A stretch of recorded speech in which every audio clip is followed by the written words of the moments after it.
जैसे ही मैं धारी चौरा पहुंचा तो होलियारों की दौड़ लगी हुई थी होली गाने के लिए, जैसे कि उनका बहुत बड़ा। जैसे ही मैंने कैमरा घुमाया एक आदमी मेरा गला पकड़ने ही वाला था। बंदे यहाँ पर लड़ाई कर रहे थे और मुझे देखते ही वो नॉर्मल बनने की कोशिश कर रहे थे। मैंने कहा हाथापाई मत करो, सीधे मर्डर कर लो, तो उन्होंने मेरा भी गला पकड़ लिया और मुझे भी अपनी गैंग में शामिल कर लिया।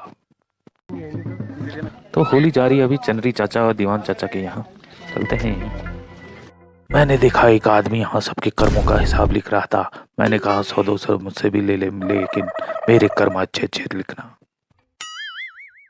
कुछ लोग होली में आए थे होली गाने के लिए और कुछ लोग आए थे सिर्फ खाने के लिए, जैसे कि मैं सीधे बढ़ गया रसोई की तरफ और देखा वहाँ पे एक डेक की सिक्योरिटी में कुछ लोग खड़े हुए थे जिसमें कुछ पीली पीली चीज थी। मुझे लगा ये जरूर सोने के बिस्कुट होंगे, तभी ये रखवाली कर रहे हैं।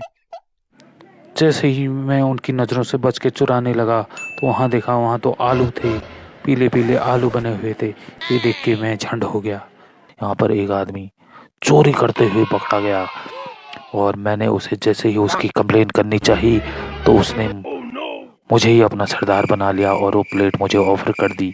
मैंने भी मौके का फ़ायदा उठाते हुए कबक करके आलू डबका लिए और मैं भी सरदार बन गया।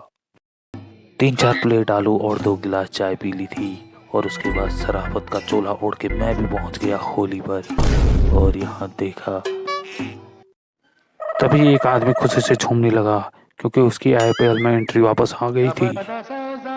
अब मैं आलू का कटोरा लेके नीचे को जा ही रहा था, तभी कुछ लोग आए, बोले माफ़ करो हमें, हमारे पास खुला नहीं। मैंने कहा भाई साहब कटोरा पकड़ा, इसका मतलब भिखारी नहीं हो। और भाई साहब बोले कि बहुत बढ़िया कर रहे हो, इसमें इनकम बहुत ज़्यादा है, इसमें तुम कमा लोगे 3 गुना 3। यह सुनकर कटोरा वहीं पटक के मैं निकल लिया। यहाँ पर कुछ लोग गड्ढा खोद के कुछ तंत्र मंत्र कर रहे थे या सोना निकाल रहे थे, लगता है गोल्ड डिगर थे। और कुछ लोग यहाँ ऐसे देख रहे थे ताकि कुछ निकले तो हम भी लपकें। तो यहाँ पे हमारे पप्पू भाई साहब एकदम तूफानी स्टाइल में डांस कर रहे थे। इनका डांस कम लग रहा था, बॉक्सिंग ज़्यादा लग रही थी। देख सकते हैं कि डांस है या बॉक्सिंग समझ में नहीं आ पा रहा मुझे तो। अडिशम अडिशम अडिशम अडिशम, बाप रे। मैंने देखा एक आदमी बीन बजाते हुए सांपों को बुला रहा था, लेकिन उसे पता नहीं था सांप तो ऊपर नाच रहे हैं, वो भी बड़े बड़े वाले अजगर। इस सब शोर शराबे के बाद मैं चला गया एकांत में बैठने और मैंने देखा यहाँ तो और भी लोग बैठे पड़े हैं। फिर मैं कोई और जगह ढूंढने लगा तो चारों तरफ मैंने नज़रें घुमाई, मुझे कहीं भी कोई जगह ऐसी नहीं मिली जहाँ पे मैं अकेला बैठ सकूं। फिर मैंने सोचा चलो इन्हीं के साथ थोड़ा नीचे और नीचे चला जाए, वो नीचे वो नीचे। तो जैसे ही मैं घर को जाने लगा मुझे रास्ते में एक और होली मिल गई। वहाँ पे मैंने देखा एक भूतिया आदमी था। वो भूतिया आदमी किसी से कुछ बातें कर रहा था और उसका लड़का मुझे खोरे जा रहा था।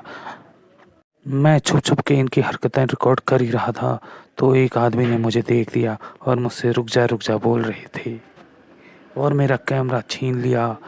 तभी मैंने देखा एक मोटा सा आदमी मेरी गाड़ी की छाती में मूंग धरने बैठ गया और भूतिया का लड़का वाइपर ऊपर करने लगा।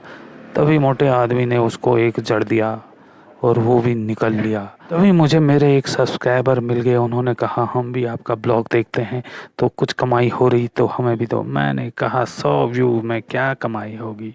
वो बोले नहीं आप तो ज़्यादा कमा रहे हैं, कुछ तो हमें भी दो। मैंने कहा यार 150 व्यू में कितना कमा लिया, 2 साल से अभी 1000 रुपया हो रहा है। एक और सब्सक्राइबर मिल गए, वो भी बोले नहीं उन्हें भी दोगे तो हमें भी देना ही पड़ेगा। मैंने कहा मालिक मुझे माफ़ करो, मैं यूट्यूब बंद कर रहा हूँ।